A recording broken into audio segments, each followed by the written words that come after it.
Hey everyone, welcome back to Carl Otto's Dark Anthology, the place for twisted tales that keep you guessing.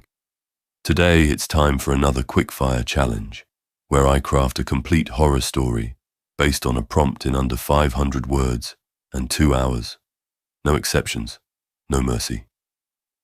This week's story, Out of Order, was inspired by the prompt: a public restroom, a locked stall marked Out of Order. Someone or something is inside. If you enjoy bite-sized chills and thrills, don't forget to like, subscribe, and hit that notification bell so you never miss a nightmare. Ready to dive in? Good, because things are about to get messy. Out of order. Jennifer laughed, watching her husband Chris stumble dramatically into the surf, chasing their son's wild throw. Their toddler giggled, clinging tight to the bright green dinosaur floaty Jennifer had blown up herself, gasping for breath between each puff.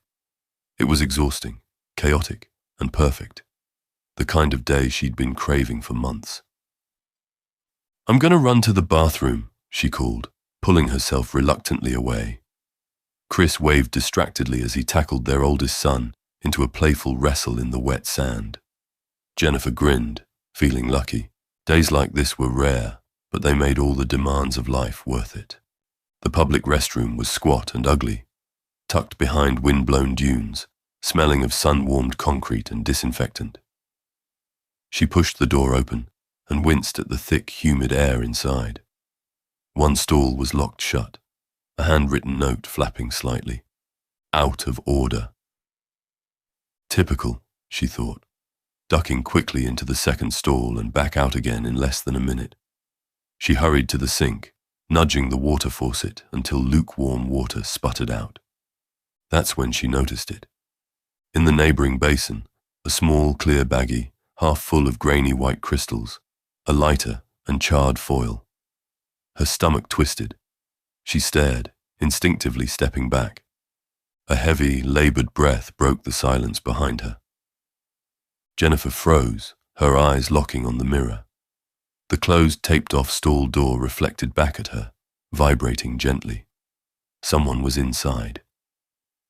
"Hey," she called nervously, trying to keep her voice steady, rationalizing that maybe someone was just sick or needed help. "You all right in there?" The breathing quickened, fast, ragged, desperate, animalistic. She slowly backed toward the exit. Her pulse roared in her ears, each heartbeat loud as thunder. She didn't blink, didn't dare take her eyes off the trembling stall. "Listen, if you need help, I can call someone." The growling began then, deep and guttural. Jennifer stopped talking, terror tightening her throat. She took another cautious step toward the door, flip-flops squeaking softly against the wet tile. The stall door exploded open. A man stumbled out, twitching and wild-eyed. Sweat poured down his pale face, veins bulging darkly beneath his skin. His teeth clenched so hard his jaw trembled, and his pupils were blown wide, filled with rage and something even darker.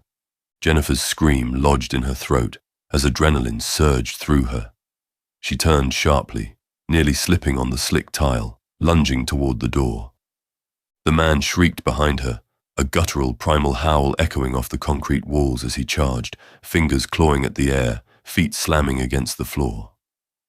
Jennifer threw herself toward the daylight beyond the doorway, heart screaming, lungs burning, begging her legs to move faster as his footsteps thundered closer. But she knew it was too late.